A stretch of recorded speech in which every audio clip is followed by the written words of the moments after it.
হাতত মনুৰণি ৰাধা তুমি কাষলে ৰাধা তুমি কাষলে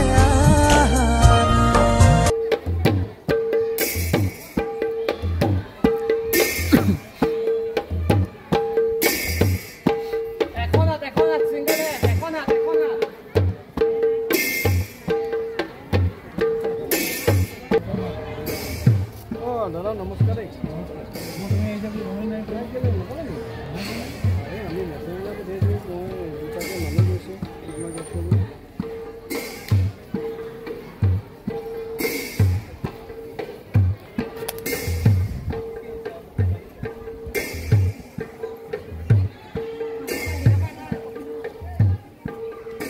ডিমৌবাসী ৰাইজৰ সহযোগত তথা দাঁতিকাষৰীয়া অঞ্চলৰ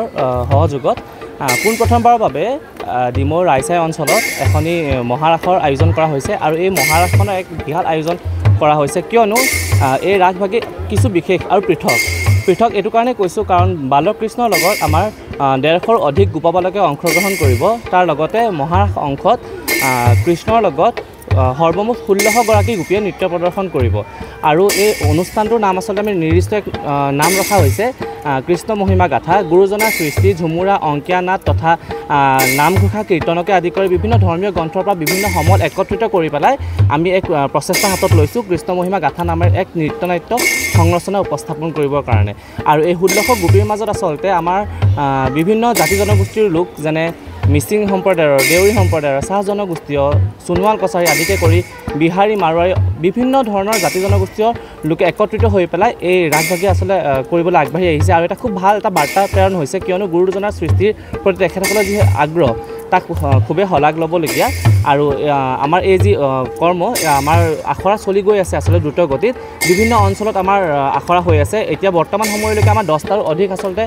আখৰা শিবিৰ আমি মুকলি কৰিছোঁ আৰু পৰৱৰ্তী সময়ত আমি আৰু 6টা শিবিৰ মুকলি কৰাৰ সিদ্ধান্ত গ্ৰহণ কৰিছোঁ ইতিমধ্যে আমাৰ 16 গোপী একত্ৰিত হৈছে আৰু আখৰা পূৰ্ণগতিত চলি আছে